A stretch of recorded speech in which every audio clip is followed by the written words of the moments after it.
سر د پاکستان او د افغانستان چې کومه مسله روانه ده بیګا پکې بیا چې کومه ده نو ختنه وشوه دواړه اړخ نه ډزې وشوې مونږ ولیدل چې ډېر کافي کوششونه وشو سیاسي اړخ باندې جرګې وشوې په پوځي اړخ باندې کوششونه وشو عالمي خلک ملکونو یار دوست ملکونو پکې کوششونه وکړل مونږ اکثر ګورو چې په ټوله دنیا کې دا ویل کېږي چې یاره جنگ د مسلې حل نه دی او د خبرو په ذریعه مذاکراتو په ذریعه خبره ختمېږي نو بیا د پاکستان او افغانستان دا خبره د مذاکراتو په ذریعه ولې نه ختمېږي ولې دا ټول کوششونه ناکام شو بسم الله الرحمن الرحیم وحید خانه په دې کې ډېر زیات مذاکرات وشو په دې کې ډېرې زیاتې خبرې وشولې خو زه خو یو سیاسي سړی یم موږ خو په خبرو اترو باندې یقین لرو موږ خو په جنګ باندې یقین نه لرو موږ خو دا سوچ لرو چې د مسایلو حل چې کوم دی نو دا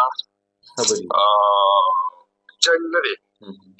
د مسایلو حل چې کوم دی نو دا په خبرو کې دی صحیح ده او ته که زر کالم جنګ وکړې بیا به هم خبرو ته کښېنې بیا به خبره په خبرو ختمېږي بلکل څه کامیابیانې په جنګ کې حاصلولی شي خو جنګ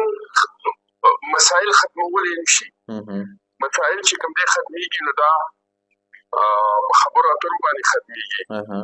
واقعي خبره دا ده چې د پاکستان او افغانستان په منځ کې ډېر زیات مذاکرات وشو تاسو ته به یاد شي چې کله په امارات اسلامي حکومت په افغانستان کې راغی نو هلته اول نمبر چې کوم دی زموږ پوځي حکمرانان ورته مذاکرات شروع کړو جنرال بیس هلته لاړو بلکل بلکل او زما په خیال څه د هغوی په منځ کې 8-9 میاشتې مذاکرات وشو خو هغې به څه نتیجه نه وه ورکړې د هغې نه پس هغوی یو د قبایلو د پښتنو جرګه جوړه کړله هغې افغانستان ته ولېږله خو د هغې هم څه حل چې کوم دی نو راونه غورځو د هغې نه پس که تاسو ته یاد شي علماو عثمان ترکی صاحب چې کوم ویلې کېږي چې دا د طالبانو چې څومره غټ غټ علما دي د هغوی استاد دی هغه په سربراهۍ کې د علماو یو وفد ولېږلی شو خو د هغې هم څه رزلټ راونه وته او ورځ په ورځ باندې په پاکستان کې دهشتګردي چې کوم ده دا مخ په زیاتېدو شوله بیا دې کې چې کوم دی نو مذاکرات وکړل او په هغې کې څه داسې فیصله وشوله چې کوم دغلته ټي ټي پي کسان دي نو د دې دپاره نه به تاسو بل ځای کې سینه جوړ کړئ د پاکستان د بارډر نه جدا کړئ او په هغې کې څه پیسې د افغانستان حکومت ته ورکړې شوې خو هغه مسله چې کوم ده حل نه شوله بیا هغې نه پس چاینیز چې کوم دي هغه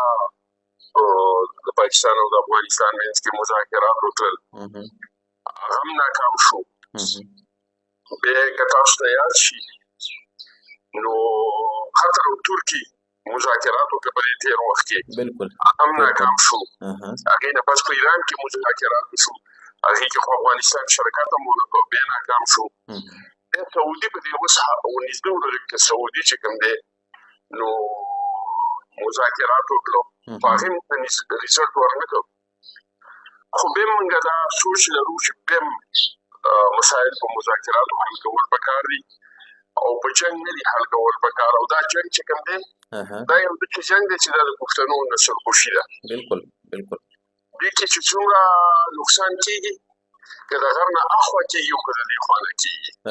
دا ډېر د مزې جنګ دی وحید خانه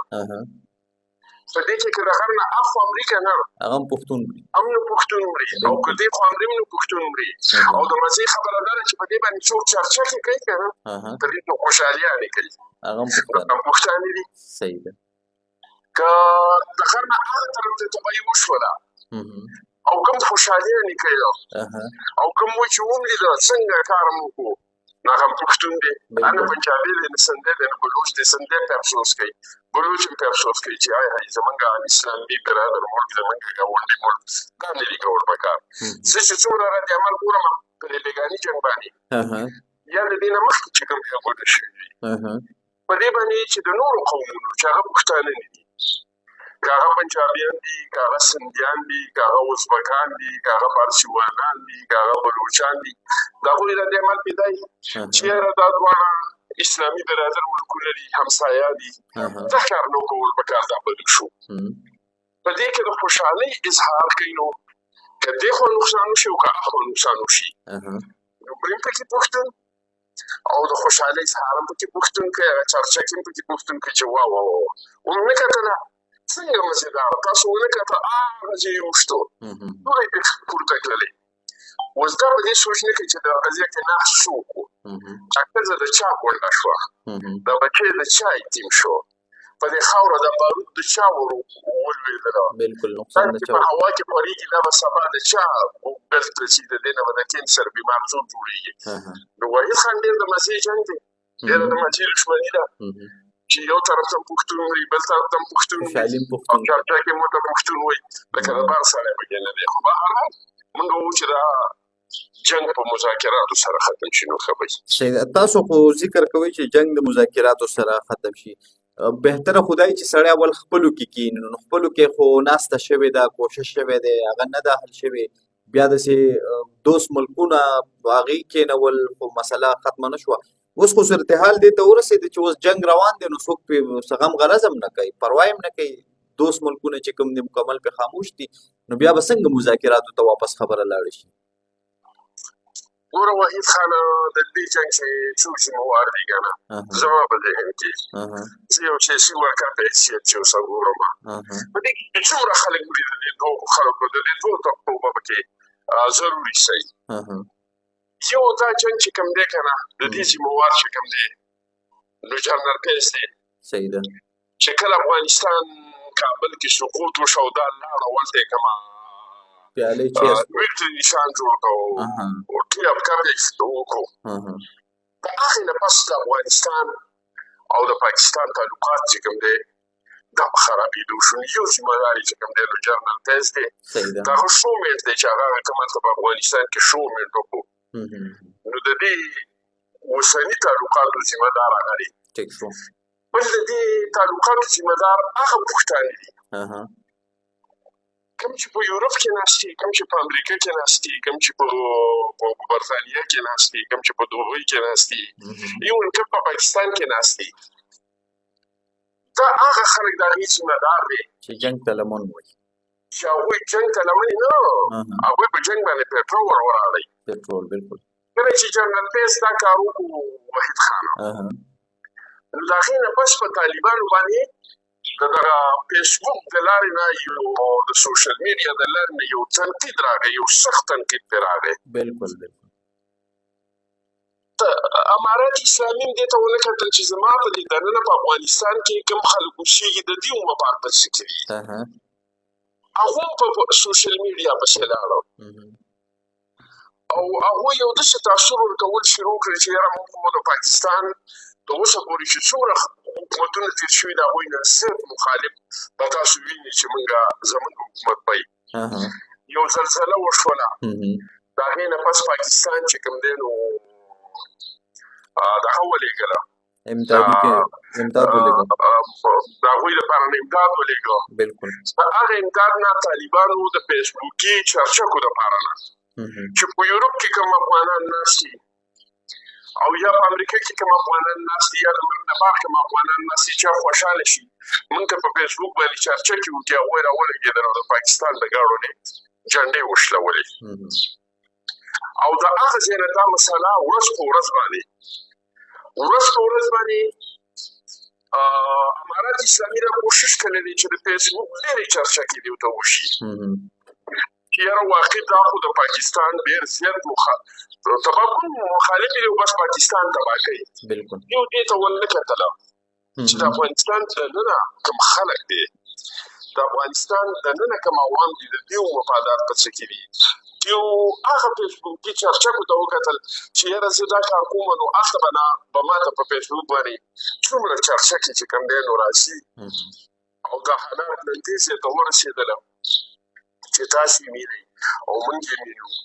ته یقین وکړه د امارات اسلامي په دې فیسبوکي چرچکو پسې نه وې تلي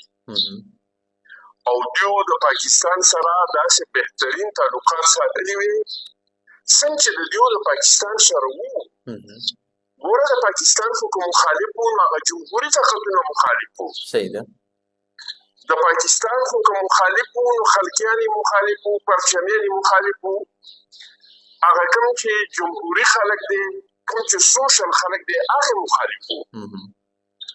دیو خو که رسمي راغلي وو هم د پاکستان دیو بهترین دوستان وو او په دې کې شک نشته دی چې د روس په ایستو کې چې کوم دی نو پوره لاس د پاکستان وو. بالکل. دی که نیټو راغلي وو هم نو دیو خو د پاکستان بغل بچه وو که نه. لکه دیو دغه خپل تعلقات چې کوم د پاکستان سره وو دا برقرار ساتلي وي. نو وحید خانه نن زه تا ته یقین در کوم چې کم از کم افغانستان به نن 14 ملکونو چې کوم دی نو افغانستان به نن منلی وي. نن به د افغانستان اقتصاد چې کوم دی دا به ډېر په وړاندې باندې تللی وي. صحیح ده. نن به د افغانستان روزګار یعنې نن به سیپې چې کوم دی دا په کابل کې د کابل نه اخوا روان وي. نن به افغانستان په منځ کې ریل چلېدلی د پاکستان او د افغانستان او د تاجکستان په منځ کې. زه د دې ټولې لانجې ذمه دار د الله په مخ کې مو او د دې پښتون قام په مخ کې مو چې که نه من هغه 2 کسان دي چې یو جنرال بیس دی او یو دغه فیسبوکي چرچک والا سوشل میډیا والا دی چې خپل بچي یوروپ کې ناست دي، په دوبۍ کې ناست دي، د دنیا په جرمني کې ناست دي، په امریکا کې ناست دي، په پټ کې ناست دي. او د هغه ځای نه دې اور لګی او دلته پته نه لګي چې دلته د پښتنو په زنانو باندې، دلته د پښتنو په بچو باندې، دلته د پښتنو په خاوره باندې څه روان دي او څه تېرېږي. دا احساس چې کوم دی دا د دغه خلکو سره نشته دی او دا یو داسې جنګ دی زه بار بار وایم نو دا د پښتون نسل خوشي ده. سر تاسو خبره اتره جنرال فیض صاحب وکړله. جنرال فیض صاحب خو چې داسې ویل کېږي چې لاړو هغه مذاکرات وکړل او هغه مذاکرات کامیاب شوي وو. د هغې نه پس بیا چې د نو ډېر شي کسان دلته راوستل شو، پاکستان ته ریسیټل کړی شو او دا هم ویل شو چې دې دپاره اوس فنډ ریلیز کوي، پیسې ضرورت دی چې دا پرې ریسیټل شو. خو بیا د پارلیمنټ کې څه سیاستمدارانو خبره ونه منله او هغوی به اعتراضات اوچت کړل. نو داسې ویل کېدل چې دا مذاکرات خو کامیاب شوي وو، خبره ختمه شوې وه. بالکل وحید خان، دا مذاکرات چې کوم دي تقریبا چې په مکمل طور باندې کامیاب شوي وو. موږ چې کومه جرګه افغانستان ته لېږلی کېدلو نو موږ ځکه بلکې ما به ذاتي خود او د جنرال فیض صاحب نه تپوس وکړو چې بایي ته موږ مذاکراتو د افغانستان ته لېږې نو زموږ به اختیارات څه زموږ پکې یووار څه هلته موږ کمیټمنټ څه کولی شو، د هغوی سره موږ کوم کمیټمنټ کولی شو. نو هغه وخندل ویل چې خبرې موږ ختمې کړې دي، کیسه موږ ختمه کړې ده. تاسو هلته لاړ شئ او کوم چې د دې ځای نه هلته کډې تللي دي او ناراضه دي، خفه دي، هغه خلک چې کوم دی نو تاسو د عزت په طریقې سره د جرګې په طریقې سره د خپل ملک ته راواړوئ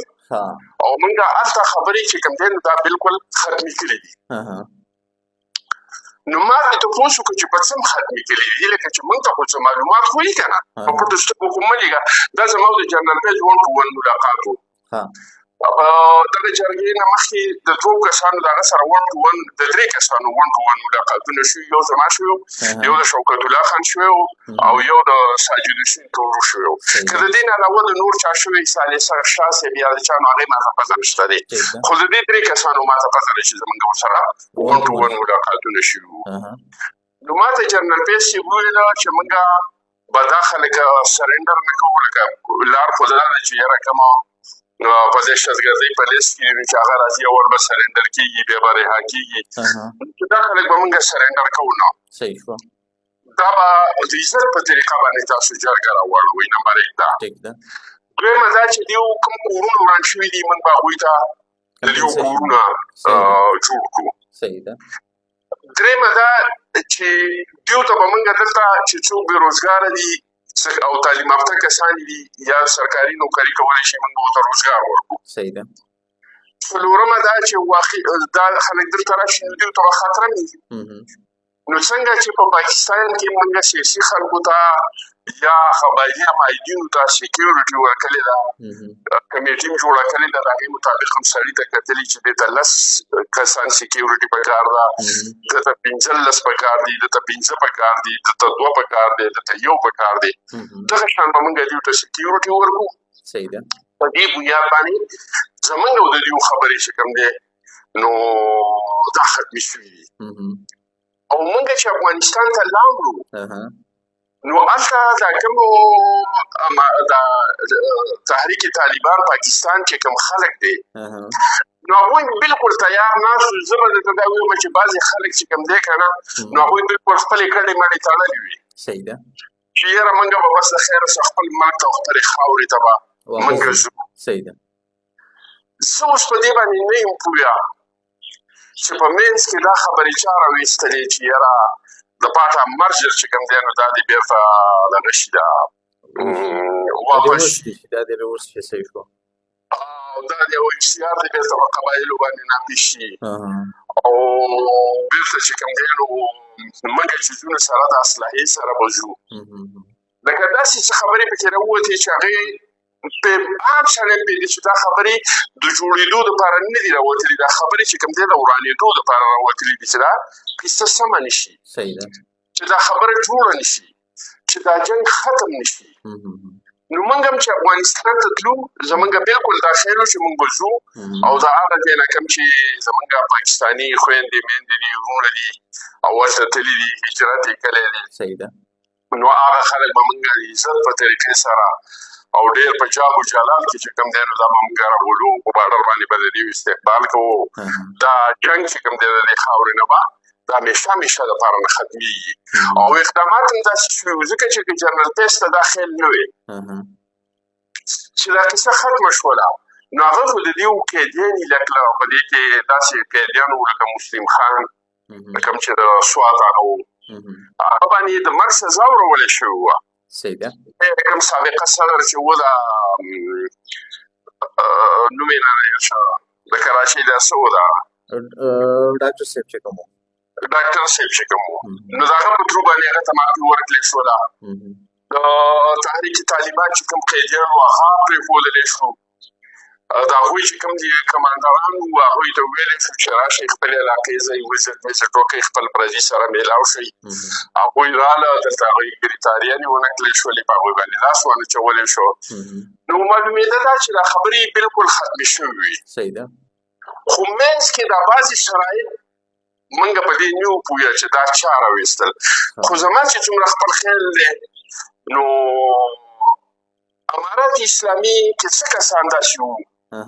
چې هغوی دا سوچ لاره چې د پاکستان د مجبوره کولو دپاره نه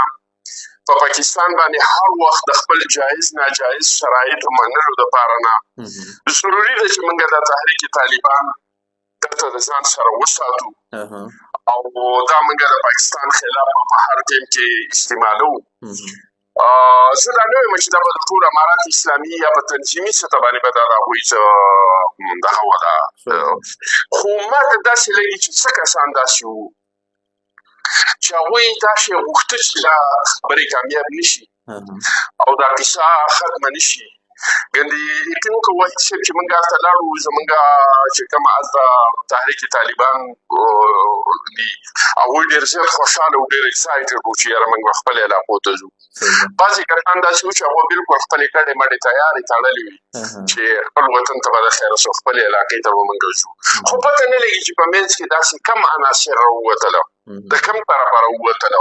په څه مقصد باندې راووتل. مقصد خو به همدغه و چې یاره پاکستان کې پراکسي وار چې کوم دی دا ختم نه شي. خو چې د کوم طرفه راووتل چې هغوی دا ظلم وکړو هم د افغانستان سره هم د تحریک طالبان پاکستان سره او هم د پاکستان سره. نن وحید خان که د پاکستان او د افغانستان تعلقات دغه شانته وي چې هغه څنګه په شروع کې په سټارټ کې وو نن به د افغانستان حالات دا نه وو. نن به د افغانستان حالات ډېر زیات بدل وو. نن به افغانستان ډېره ترقي کړې وې. نن به د افغانستان حکومت ډېر زیات مضبوط وي. خو بس دا ظلم چې هر چا وکړو نو دا همدغه کسانو وکړو چا چې دا مذاکرات بالکل ناکام کړو. سر په دې کې یو بله خبره هم را مخې ته راغلې وه، څه موده مخکې خواجه آصف صاحب ویلي چې یاره زموږ نه امارت اسلامي 10 ارب روپۍ غواړي چې دا راکړئ، موږ به دا خلک هغلته افغانستان کې سیټل کړو. نو د پاکستان دپاره خو دا 10 ارب روپۍ ورکول دونه غټه مسله نه وه، بیا ولې زموږ سیاستمدارو دا مطالبې باندې سې کار ونه کړو؟ ګوره پاکستان ته دې باندې پوهېږي چې دا خبره چې کوم ده د 10 ارب روپو نه ده. دا خبره اوس په دې کې هغه خلک شامل دي کوم چې پاکستان خرابول غواړي. خو زمونږ دا درخواست دی امارات اسلامي ته چې د خدای دپاره نه په دې پښتنو باندې رحم وکړئ. دوی بېګاره ولګېدل او په پاکستان باندې حمله وکړله. بهي ته ګوریلا جنګ کولی شي. ګوریلا جنګ ځان له ټریننګ دی، د ګوریلا جنګ ځان له چې کوم دی نو دغه دی هتیار دی. خو ته کنونشل وار چې کوم دی دا نشي کولی، د پاکستان سره بالکل نشي کولی. خو د دنیا یو منظم قوم سره ته کنونشل وار چې کوم دی دا نشي کولی، ځکه چې نه خو ستا د کنونشل وار ټریننګ شته دی. کنونشل وار چې کوم دی د هغې ځان له ټریننګ دی. د ګوریلا وار چې کوم دی نو هغه ځان له ټریننګ دی. نه تا سره د کنونشل وار اسلحه شته دی، ځکه چې د ګوریلا جنګ دپاره نه ځان له اسلحه ده، خو د کنونشل وار دپاره نه چې کوم دی د هغې دپاره ځان له اسلحه ده. بیا بغیر ایرفورسه چې تا سره ایرفورس نشته دی، ته د یو منظم پوځ سره بالکل کنونشل وار چې کوم دی نو نشي کولی. نو څه وشو بېګا تا ولیدلم، ځکه چې پاکستان خو بالکل دې ته ځان ته ننې و چې داسې به کېږي دوی به حمله کوي. پاکستان یو منظم پوځ دی، دوی خپل بلډینګ مکمل ډول باندې خپل بلډینګ چې کوم دی نو دوی برابر کړی و. دوی ته دا پته و چې دوی به حمله کوي، دوی ته دا پته و چې د دوی کومه مورچه به په مزایلو شتل غواړي، کومه به یې په ډرون شتل غواړي، کومه به یې په توپ شتل غواړي، کوم د وسلې ډیپو په کوم ځای کې دی، کوم جنګي سامان یې په کوم ځای کې پروت دی. دوی د خپل مکمل تیارۍ چې کوم دی زمیني نیولی و، د ډرون یې ورته نیولی و، د هوایي جهازونه یې ورته نیولی و، لکه مکمل تیاری یې ورته کړی و. او ته د هغه ځای نه راځې او په دې باندې کنونشل وار کې ته پرې حمله کې او بیا دا مني سپیس ته ځي، دا مني چې په فیسبوک راته چرچا کې میلاو شي. بیا رمادونه مو چې واخیستې او مالونه خلک مړ کړو. خو پاکستان ته ډېر وخت نه دې شي دپاره نه بلکل تیاری کړی و چې دا به افغانستان دې دا کمې حملې کړې وي که نه، دا هم د دې دپاره کړې وي چې پاکستان ته دا پته وه چې د دې په رد عمل کې به دوی په موږ باندې حمله کوي. یو پاکستان فوج ته په افغانستان کې 50 ساله تجربه ده. د افغانستان هر دویم دریم سړی د عیسائی سره په رابطه کې دی، او د دې باوجود ته راځي نو دا د پښتنو غرقوي نه کېدل څه کوي. هغه طرف ته چې کومه غرقې کېږي او تبعي کېږي نو هغه هم د پښتون کېږي، دې طرف ته چې کومه کېږي دا هم د پښتون کېږي. نو زمونږ اوس دا درخواست دی وحید خانه چې دې منځ ته نور څوک نه راځي، او بالکل څوک نه راځي، ټولې دنیا ومنله، ټولې دنیا ریپورټونه راله چې دوی دهشتګرد تنظیمونه دا په افغانستان کې شتون لري او دا د نړۍ دپاره نه، د پاکستان دپاره نه، دا د نړۍ دپاره نه خطره ده. اوس هم بېله خبره ده چې طالبان وایي امارت اسلامي وایي دلته نشته دی. د دې مطلب دا چې القاعده یا دا کوم تنظیمونه چې د هغه هغوی د دنیا یادوي، دیو ته به دیو دهشتګرد نه وایي، دنیا خو یې ورته وایي که نه. اوس دنیا د دې جګړې د ختمېدو منځ ته نه راځي. دا چې څومره چلیږي په دې کې به تبعي د پښتون کېږي. دا دیو ته چې کوم سخت ردعمل میلاو شو که نه، دا ورته ځکه میلاو شو چې دیو ریډ لاین کراس کړه، دیو پنجاب ته لاړه، د مکې وتللې. پښتونخوا کې چې دوی ورڅونه پښتانه وه چې داسې ردعمل پرې نه راته، خو دوی ولیده چې کله یې پنجاب ته دوی ور واوښتله،